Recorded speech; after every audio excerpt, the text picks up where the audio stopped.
বিৰাজ কৰিছে পুথিমাৰী মহাবিদ্যালয়ত। মই বৰ্তমান উপস্থিত আছো কামৰূপ জিলাৰ এখন ঐতিহ্যমণ্ডিত মহাবিদ্যালয়। আজি অনুষ্ঠিত কৰা হৈছে ছাত্ৰ একতাৰ সাধাৰণ নিৰ্বাচন।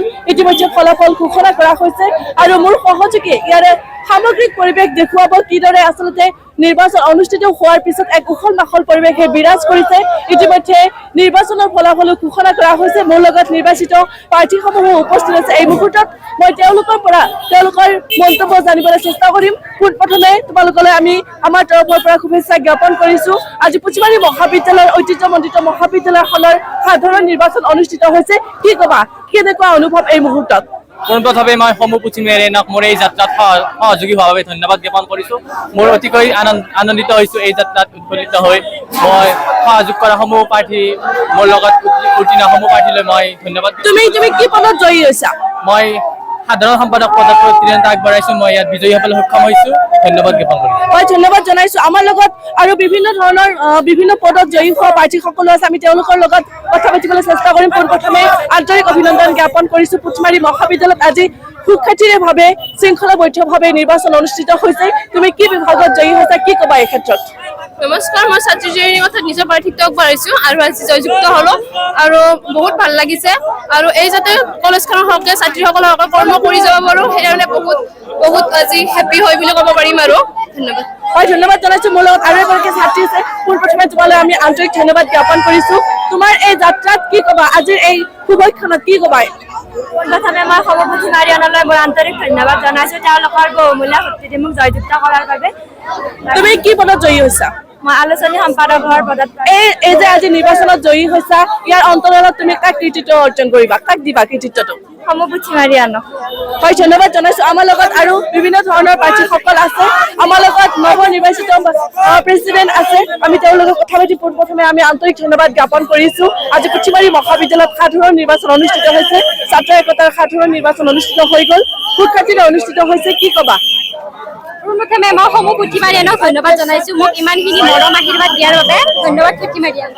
হয়, এয়া আছিলে পুথিমাৰী মহাবিদ্যালয়ৰ প্ৰাংগণ। মই মোৰ সহযোগীক ইয়াৰে সামগ্ৰিক পৰিৱেশ দেখুৱাবৰ বাবে অনুৰোধ জনাইছোঁ কিদৰে অনুষ্ঠিত হৈছে নিৰ্বাচন আৰু নিৰ্বাচনৰ পিছত এই এক উৎসৱমুখৰ পৰিৱেশৰ সৃষ্টি হৈছে। এয়া পুথিমাৰী মহাবিদ্যালয়ৰ প্ৰাংগণত এইদৰে ছাত্ৰ ছাত্ৰীসকলে আনন্দমুখৰ পৰিৱেশ সৃষ্টি কৰিছে।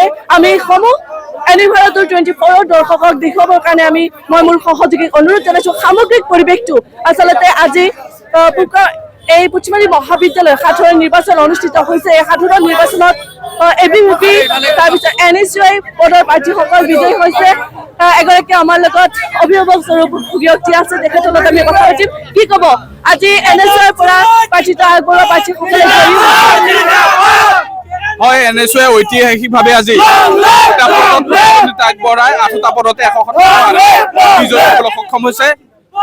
ক্ৰমাগতভাৱে পুথিমাৰী মহাবিদ্যালয়ত NSUIৰ বিজয় ধ্বজা উৰিছে আৰু ছাত্ৰ ছাত্ৰীৰ সমস্যা সমাধানৰ হকে NSUI সদায় মাত পাতি আহিছে আৰু সদায় মাত পাতি যাব।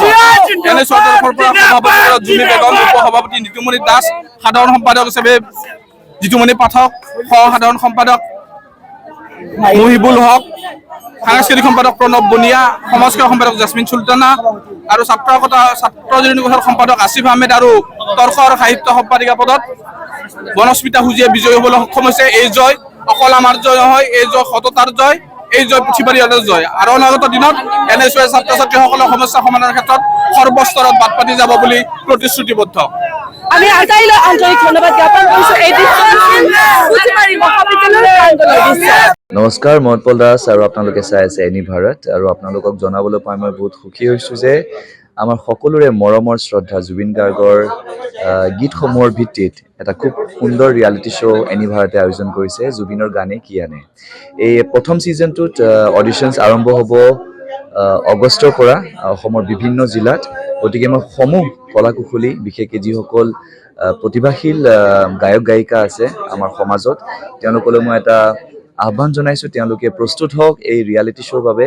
আৰু তাৰিখটো হৈছে 15 আগষ্ট 2024 চন।